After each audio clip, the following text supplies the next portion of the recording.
It's time for the Texas Renaissance Festival. Over 400 artisans and craftspeople await you in their beautifully recreated 16th century village.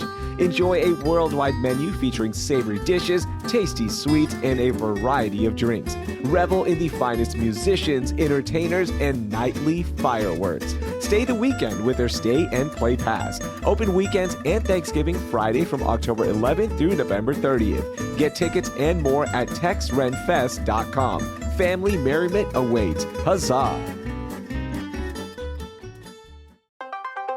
The regional premiere of Eureka Day at Fourth Wall Theater Company in Sawyer Yards is this week on September 19th.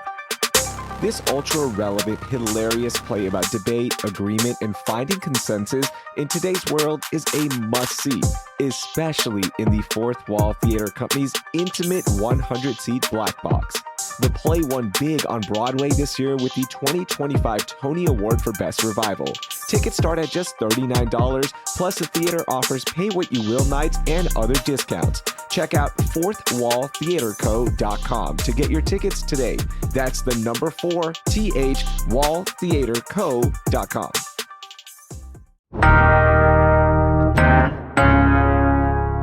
Today on CityCast Houston, what can the city do to help fight the increase in homelessness and poverty? Plus, one of the most famous influencers on the planet had a bad experience at the Galleria. Houston Chronicle's housing reporter Rebecca Schuetz joins me to break down those stories and more. And after the interview, executive producer Laura Isensee will be joining us for a conversation sponsored by the Texas Renaissance Festival about what they have in store for their 51st anniversary. Also, I've got a great tip on a must-see exhibition at the Contemporary Arts Museum Houston. It's Tuesday, September 16th. I'm Raheel Ramzanali, and here's what Houston's talking about. Hey, Rebecca, welcome into CityCast Houston. I'm so excited to have you. How are you? Hi, I'm great. Thanks for having me. So you've been covering the point-in-time numbers, and what this is, it's the city conducting their annual survey to find out about what the unhoused population is going through, what the numbers look like, how many Houstonians are unhoused. But what did they find this year? Well, they do this every January, and it is still very much like a hand-done survey. A bunch of volunteers come.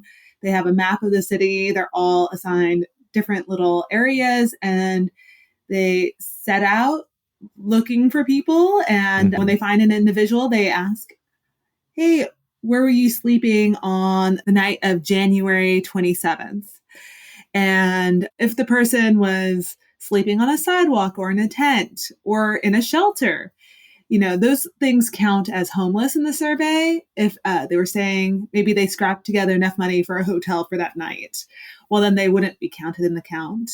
And this year it had some trends that advocates for the homeless are watching very closely. One is that Houston has this reputation for lowering homelessness. And they did that even during the pandemic when unemployment was skyrocketing. A lot of people weren't able to afford rent.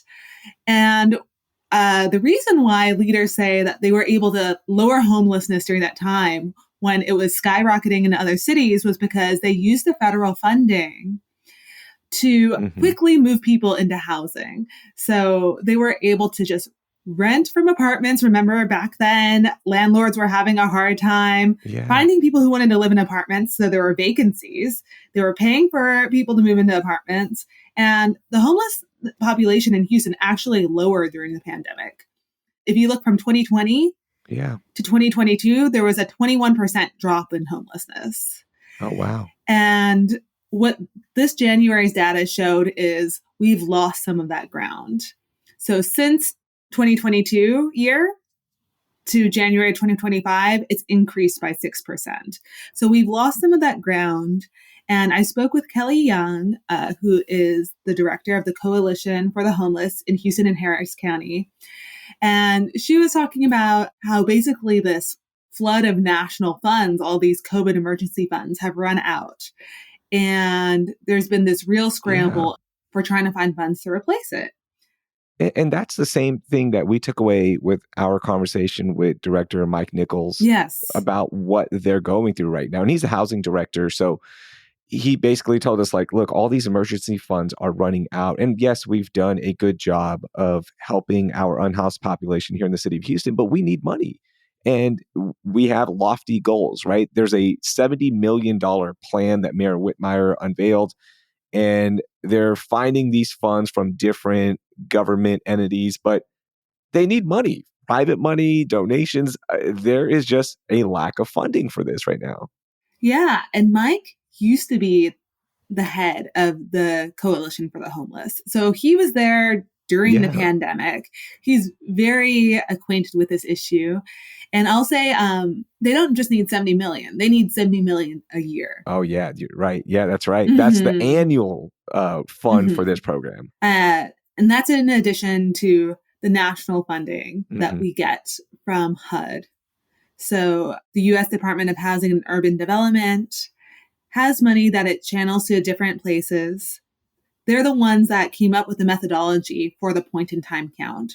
So every city that has this federal funding also does the point in time count. So LA does it, New York does it. That's how they get the national statistics. And they provide funding to all the different places. But a lot of places like LA have their own budgets for homelessness on top of that federal funding. Oh, And okay. in Houston, we haven't really had that. When we get funding from Hurricane Harvey, that's an influx of funds, and we take some of that funds and we put it towards homelessness. When we got funding from COVID, we took some of those funds and we put it towards homelessness. And now with last year's hurricane and derecho, they're planning to take some of those funds and use that as part of this year's 70 million. But they're really on the quest to find sustainable funding Gotcha. and what that would look like, especially because the city's budget is very tight. It is tight. Yeah, tight to say the least. So everyone's scrambling Yeah. for money right now. And, with this point in time survey in your story, you mentioned out that there was a 16% increase from last year in the total number of individuals who were unsheltered. And then the other part that really stood out was that 44% of the people living on the streets met the federal definition of chronically Mm-hmm. homelessness, meaning they've been homeless for at least a year and suffered from a disability. So this is a pressing issue right now. And we've been lauded for this. We're so good at it. Yet this feels like a crisis point almost if this funding isn't found. Yes. So I'll say when you mentioned unsheltered, when they do this survey, they break people into like one of two categories. The people who are sleeping Okay. in the shelter on that night that they're doing the count for, they count as sheltered homeless. But then there's everyone else, the people living in abandoned buildings, the people living in their cars, the people living in tents, the people living on sidewalks. And that's Okay. the unsheltered homeless population. So that's a very visible population. You can see them on the streets. Um, and that had a 16% increase. So there are a few things going on. One is that Salvation Army has a shelter and they had a pipe burst. So some of the shelter beds were offline on the night that they conducted the survey. So, the Coalition for the Homeless says, oh, that's part of the reason why unsheltered homelessness went up. And we've seen in the past that there is this response to shelter beds because during the pandemic, social distancing, a bunch of beds also went offline. Hmm. And the percentage of people who are unsheltered homeless also went up. But the thing you also see when you're, just talking to people is that there are a lot of shelters that don't quite meet people's needs. So, for example, I was speaking with this couple, they have a dog. Well, first of all, a lot of shelters don't allow couples because they're single gender. They're men only or women only. So that couple couldn't have stayed together. And a lot of shelters do not take pets. So they would have had to given up their dog. Yeah. And then for the chronic homelessness, this is like something that the Coalition for the Homeless is very concerned about because the longer you're homeless, the more difficult it is for people to meet your needs. You can imagine how it would be harder over time to hold on to your driver's license, your birth certificate, your marriage license, all these important documents, right? How when you're moving from place to place, you could lose these. And then, how are you going to rent an apartment if you don't even have an ID? So that's one of the reasons the goal is to make homelessness brief. And the coalition and all these organizations working to battle homelessness are losing ground on how quickly they can move people into housing because of that funding. And that's where I want to ask you, what are the next steps, right? Because if it is slowing down in terms of how you can help, right, at that rate, what are the next steps? And if there is a shortage on this $70 million a year budget to help, what happens? Yeah, so I can tell you what the coalition's plan is. There's a fundraising step, right? Could they come up with $70 million for this year and the next few years? And then could they come up with a source of sustainable funding? Maybe something like a TERS or, some kind of funding that would be recurring. Would there be some sort of tax? Who knows? State help. But fundraising aside, the practical question of what can they do with the funds that they have, they're trying their best to do interventions with people as soon as they become homeless, with the idea that those dollars will have maybe a bigger impact, right? So they're sort of scrapping together funds from here and there, and they're running a pilot. Right now, some homeless individuals are being taken to the sobering center where they've set up beds. And that's like a very temporary shelter, right? Okay. So when they're there, they're getting referrals and they're meeting with people and they're trying to understand oh, what's going on that you're here? Do you have a job? You just can't find a place that's affordable for you? Can we help troubleshoot that? Do you have a job? You just can't get there because your car broke down? Okay, can we help you get your car back up and running? They're looking for these really customized small interventions. Oh, okay. Can we help pay your rent for 2 or 3 months? Would that be enough to get you back on your feet? These sort of case management kind of what resources can we connect you with? So that's the next step that they're focusing on since they have limited funds to try to combat homelessness as best as they can. Yeah. And by the way, you have new reporting on how the city is handling and treating the unhoused population, as well as kind of directives from the top, right, from the federal government. I'm linking that in our show notes. So if you want to do a deeper dive into it, please check out Rebecca's reporting. All right, when we get back, it's lightning round. I've got 3 stories for you that we've got to talk about, including a wild story about why didn't you measure this before you bought it? I'll explain in just a second.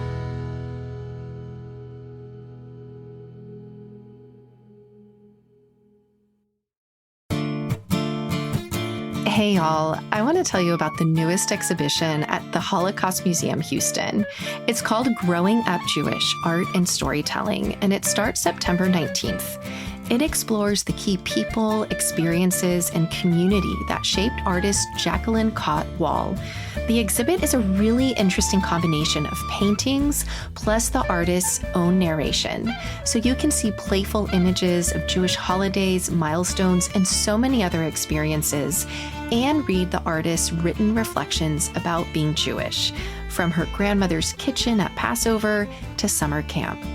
The exhibition is included with your general admission ticket to the Holocaust Museum Houston, so plan your visit now at hmh.org/growingupjewish. And don't forget, admission is free for everyone on Thursdays from 2 to 5 p.m. and always free for children and students through age 18 and college students with a valid student ID. You don't want to miss this moving journey through the eyes of a beloved artist. Head to hmh.org/growingupjewish to learn more. Did you know that September is Childhood Cancer Awareness Month, and kidney cancer is one of the most common types of childhood cancer? So, the Kidney Cancer Association is asking for your help to bring awareness and raise funds through a fun favor. Here it is. Get some chalk, go outside, and write messages of hope on a sidewalk. Yep, that's it. You can raise awareness by chalking up your sidewalk. And be sure to tag the Kidney Cancer Association on social media so they can share your messages of hope with others. And if you can, donate at chalkyourwalk.org so we can raise funds for research. Now's the time to get outside and start drawing so we can come together to fight pediatric kidney cancer. Learn more at chalkyourwalk.org. That's chalkyourwalk.org. All right, let's do some lightning round, Rebecca, because I have 3 stories that I would love to get your thoughts on. And the first one is that the U.S. Census Bureau has found that 1 in 5 Houstonians are living at or below the poverty line. And this is the worst for major cities in the U.S. Philadelphia is right there as well. And this poverty line, like there's a number that is actually defining this label. And it's that a family of 4 would be considered in the poverty range if their total annual income was less than $32,000. So I'm worried. Like we just talked about the unhoused population, it is going up. Poverty is going up here in the city of Houston. Are we at this like major breaking point for our city and residents? I hope not, but I do think a lot of people don't necessarily realize how difficult, just day-to-day expenses are for so many people here. Mm-hmm. Houston has this reputation as a very affordable city, but there's always this question of like affordable to whom. And when you look at housing here, Houston actually has one of the worst shortages for housing with people with very low incomes. So when you're talking about like people near that poverty line, there is not a lot of housing that they can afford here. Actually, even compared to like cities like LA, because those cities have had such an emphasis on creating affordable housing. And in Houston for so long, they've said the market will take care of it. And the demand for that housing is just going up and up.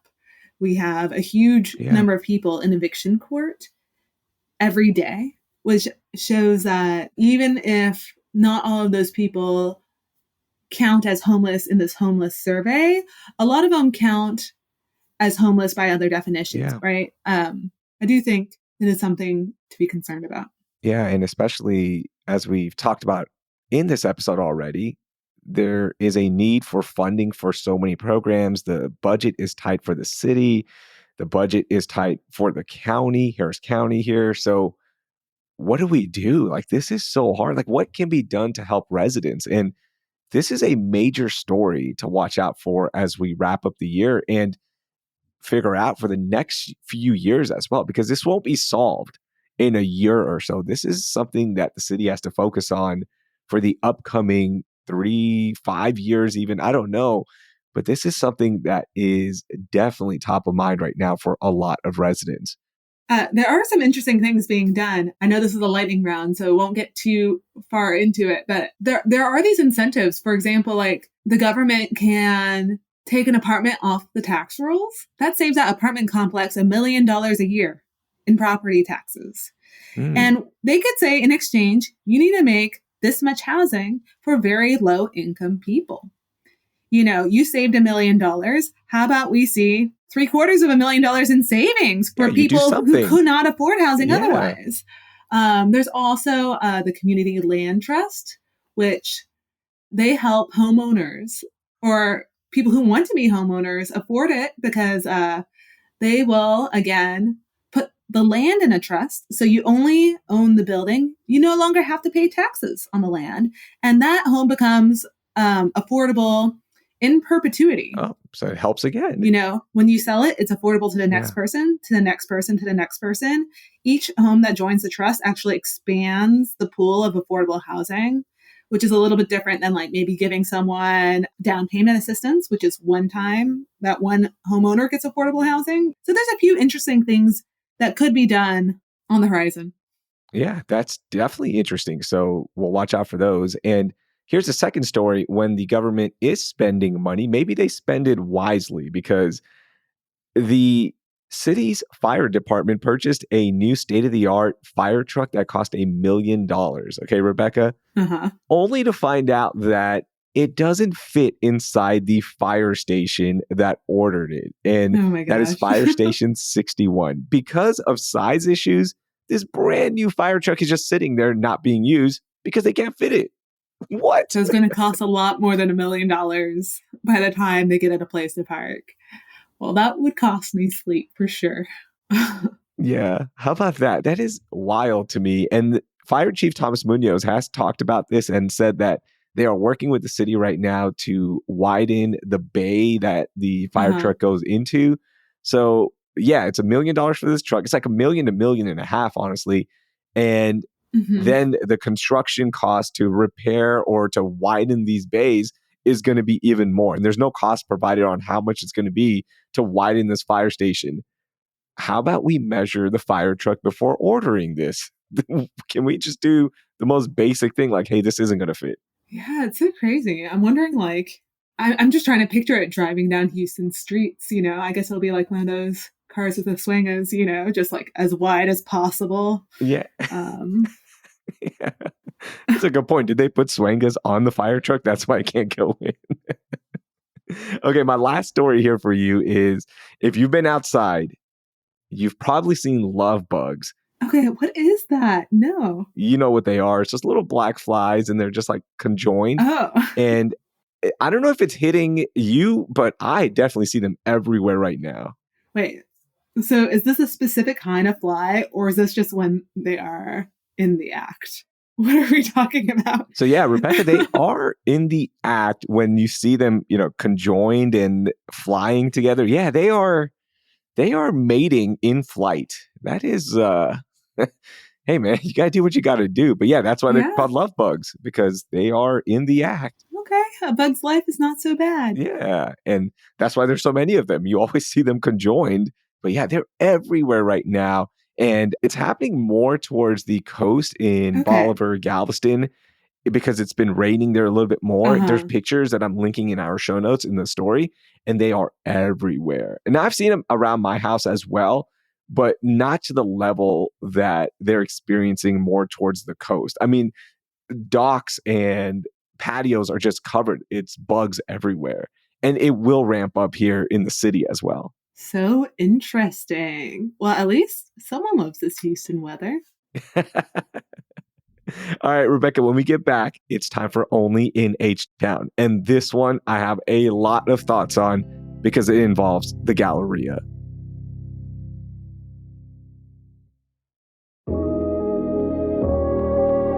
Step into the conversation that's shaping Texas's future at the Texas Tribune Festival. The Texas Tribune is bringing together inspiring thinkers, leaders, and innovators to discuss the issues that matter to you. Dive into unforgettable conversations spanning education, the economy, healthcare, energy, technology, public safety, culture, the arts, and more. TribFest gives you an up-close look at how big ideas take shape and how they affect your life. You'll connect with fellow Texans, engage directly with experts and leaders, and leave inspired to turn your boldest ideas into reality. This isn't just another political event. It's a catalyst for shaping the future of Texas today. Mark your calendars, November 13th through the 15th in downtown Austin. Get info and tickets at tribfest.org. That's tribfest.org.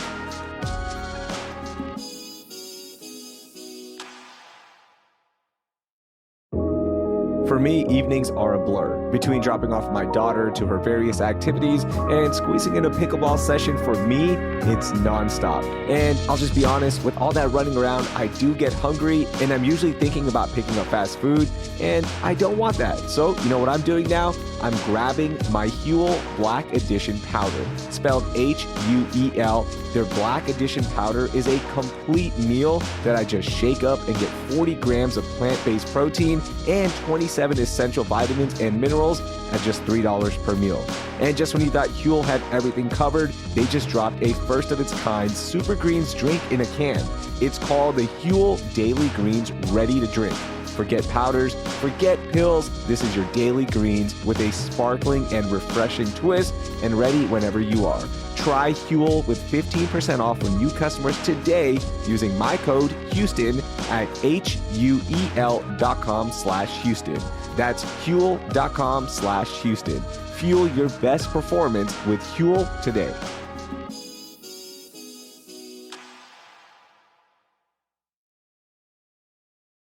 Okay, Rebecca, it is time for Only in H-Town stories that are so Houston that they can only happen here. And only in H-Town can one of the most famous YouTubers/influencers get kicked out of the Galleria. So influencer iShowSpeed, he is so popular. In fact, he was named the most influential influencer by Rolling Stone magazine. That's how popular he is. Oh, wow. Okay. I need to look this guy up. Yeah, like huge following, right? Uh-huh. Yeah, and he was at the Galleria live streaming. He was at a shoe store.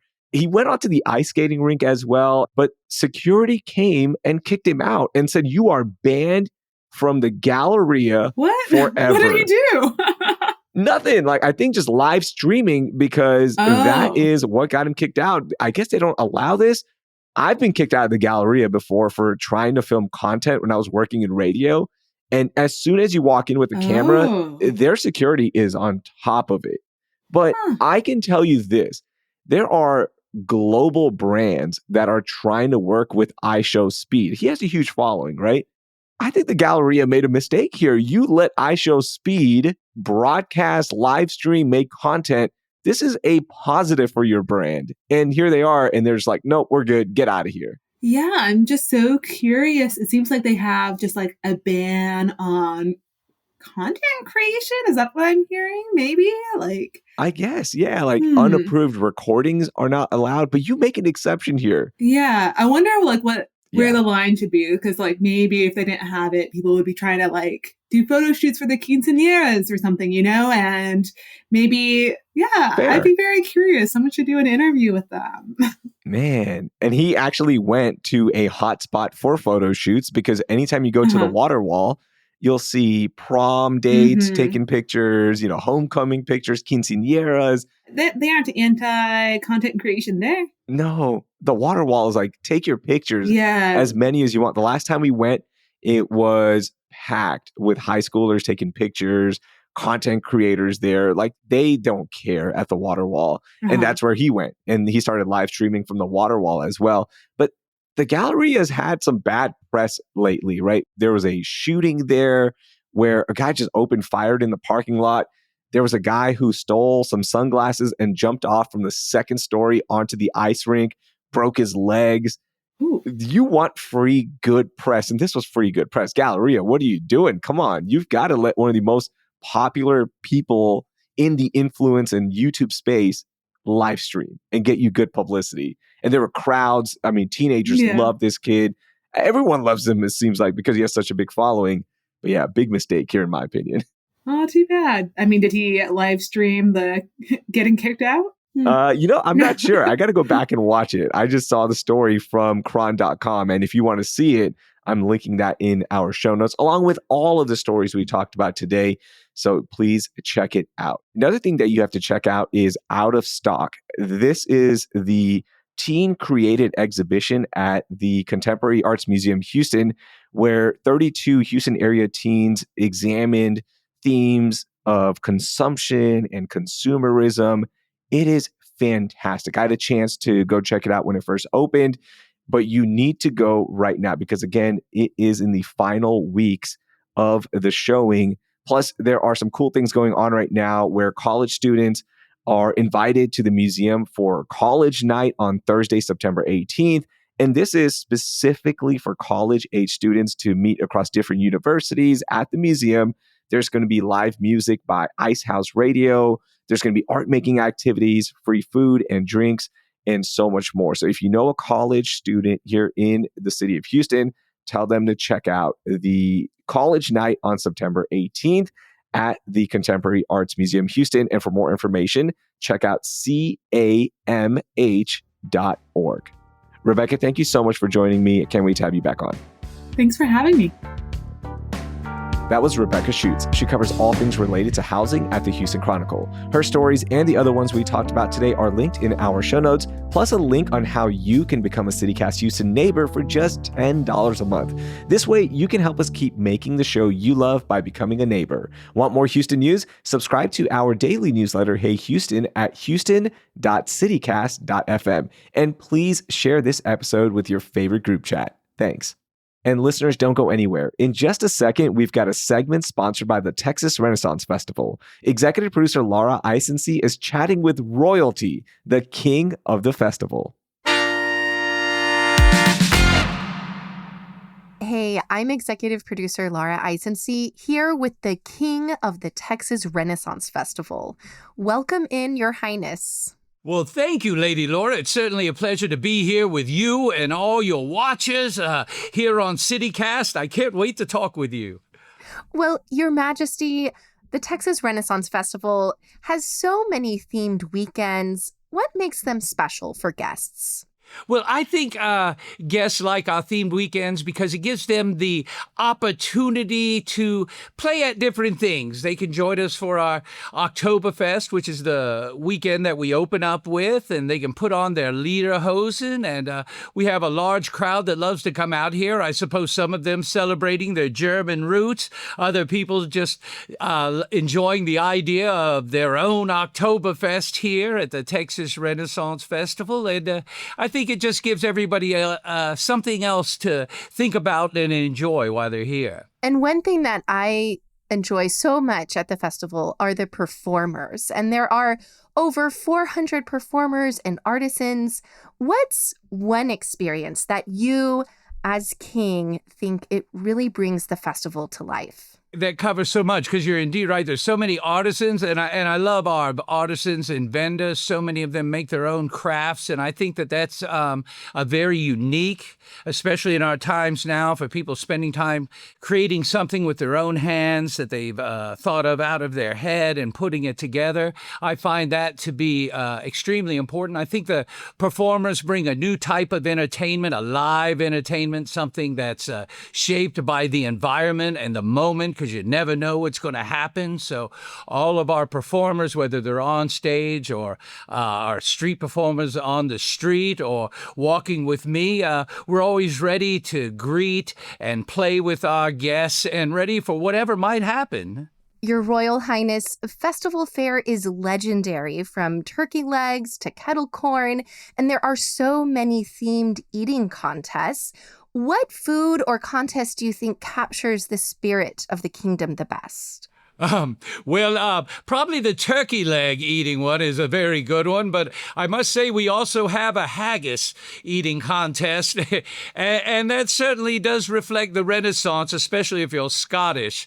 I would say that they're all quite fun. We have kettle corn, we have popcorn. They're all a great time, and they all represent all the food that we have available at the festival. And our winners, if you win one of our food contests, you win tickets to every weekend of next year's festival. Oh, wow. And we have that contest. Yeah, we have that contest every day. We're open Saturdays and Sundays, Fridays after Thanksgiving, at 4 o'clock at the New Market Music Gazebo. Of course, you can find about all that online. We also have a costume contest every weekend of the festival at 2 o'clock at the arena stage, and the Queen or I will judge the finest costume of the kingdom that day, and that person or persons will receive tickets to every year of next year's festival. So there's lots of fun to be had and lots of tickets to be won. Wow, how thrilling. You know, there's also the Fields of New Market that offers everything from tents to cabins, glamping for ladies like myself, and RVs complete with the royal bathhouse showers and nightly bonfires. Oh, you've heard of us. Yes, I have. And as king of this realm, what do you enjoy most about seeing guests live and breathe the festival across the campground? Well, I think I think I just love the fact that the guests have had so much fun at the festival, or know they're going to have so much fun at the festival, that they're willing to come out and set up their lives in our fields of New Market, however way they wish to do it, and stay the evening and partake. In the evening, folks get together, and there's a lot of camaraderie and friendship, and they have a great time out there. They often get together and form crews and clans, some of which have been together for decades now, and every year they get together. They camp, and it becomes a tradition. And I suppose that's the biggest part of the Texas Renaissance Festivals. Over 50 years, we have become a tradition. People look forward to us in the fall. They love coming out to our themed events. I mentioned Oktoberfest, but we also have 1001 Dreams. We celebrate All Hallows Eve, Pirate Adventures, Heroes and Villains, Barbarians, Highland Flings, where we celebrate everything Scottish. And of course, we conclude with 3 days after Thanksgiving with a Celtic Christmas celebration. Well, Your Majesty, thank you for sharing the spirit of the kingdom with us here at CityCast Houston, and thanks for being here. It's a pleasure. Again, check out texrenfest.com to learn more. We'll have that link for you in our show notes as well, so you're just a click away. Thanks for listening. Thanks, Laura. That will do it for today. I'm Raheel Ramzanali. Thank you for listening. And hey, I show speed. Why don't you jump on CityCast Houston?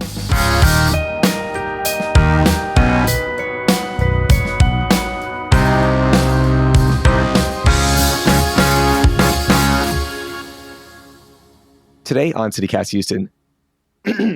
Never mind. Here we go.